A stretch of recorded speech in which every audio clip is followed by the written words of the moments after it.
Hello. So I'm answering a question as I'm answering this prestigious question, about love. I thought to myself, maybe I need to share this with somebody because maybe somebody needs to see this. So whatever. So long story short, my son who holding the camera, he says, just asked me a basic question about love. And so I said back to him, love is like having a computer, you know. So we deal with computers that only have limited processing space and only have limited space or capacity to operate that in which it needs to process. It might not have enough RAM, it might not have enough data, it might not have enough capacity to run 3 or 4 major programs at a time. It might be running slow. So we have things that need to be recalibrated and things that has to be readjusted and things that has to go sometimes to a shop to get fixed because whoever owns that computer might not know what it needs to get it up to date.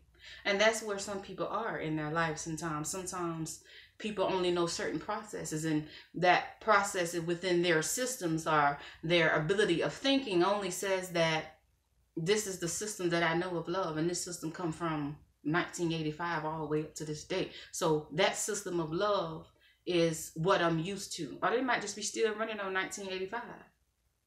And so when an updated system comes or a relationship that calls an update, a person might not be able to readjust or readapt or be recalibrated to understand the language in which that next system is computing. What am I saying? What I'm saying is sometimes people are stuck in reality, in their own made up reality in their mind that stops them from becoming who they could be, especially when we're dealing with relationships. For the fact and the nature that sometimes computers are just too old and outdated, and there's no need to continue to hold on to them. But like a car, a lot of times people see those cars to be classic and they know how to go back in and redevelop them, remanufacture them, add stuff to it, take stuff out, readjust, clean up, replace parts, and it becomes a beautiful piece of art, and it is very valuable. But it takes someone to know the worth in order to go back and develop and put in the time needed be for that old operating system. You understand what I'm saying? And then sometimes we have systems that are multi-factionable, that are dual courses processors, that you have the latest technology, everything is up to date. You have a person that is able to readjust and calibrate. You have a person that can use Excel, Windows, Microsoft Word. They can use every program. They can use Photoshop. They can multitask. They can use beat making systems. Play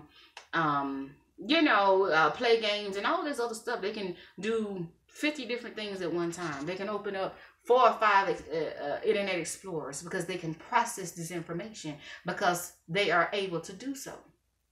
You understand what I'm saying? For the reason that you throw them a curveball, they understand how to gravitate to that, and they readjust and they recalibrate what they need to recalibrate within their own thinking, and they continue to evolve. And that's what some things cannot do. That's what some people cannot do. For the reason that you always attracting the same type of person. There are some people, they always attract the same type of person. There are some people that they never get what they want. They might put everything out there of being what they want, meaning they are what they want. But they still might not get that in return. You have people that are incapable of love, so they're too busy throwing masquerades and pretending to throw love and pretending to show love. And when a person really thinks about and really gets to the point where they meet love, now they have to go back to the person that they thought that they loved or loved them to figure out what's wrong, because they didn't know that they was in a relationship with somebody that could not love them. They didn't know that they were, oh my God, in a relationship with someone that only pretended to love them and only pretended to love themselves, because they themselves have never been loved, never felt love, and is incapable of processing it or returning it. There's no input or no output for that data. They have been programmed, and that program is all that they know. And then you have some programs that they are able to mentor other programs. And I'm going to develop another program off of this program, because this program is just such a good program that this is the opting core of everything that I ever thought a program of this entity could be. So when you meet that kind of thing, you have to know how to readjust your thinking to appreciate that kind of thing. Because sometimes things are scary. And sometimes you might meet exactly what you want in that and what you thought that you already had. But you meet it in someone else. Yes. And you meet it in somewhere else. And something else. And now it's like, I need that. But how do I go get it? But let me tell you something. Love comes in many fashions and many colors, in many ways and in many shades. And if you're not able to readjust and tolerate and advance and update in order to get that in what you know that you need, or that in what you want, and I'm not talking about lust, I'm talking about love. I'm not talking about having 5 or 6. I'm not talking about having 3 or 4. I'm not talking about having 2 or 3. I'm talking about 1.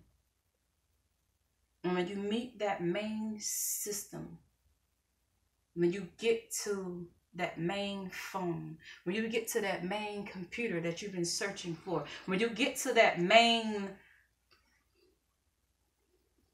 person that have the right qualities, they have the right character, they have the right way of thinking, the right ethics, the right background in bringing up everything that you ever wanted, will you be able to then process what they have processed? And when you learn from that system in order to intertwine and make that work for you as you work for it, stop.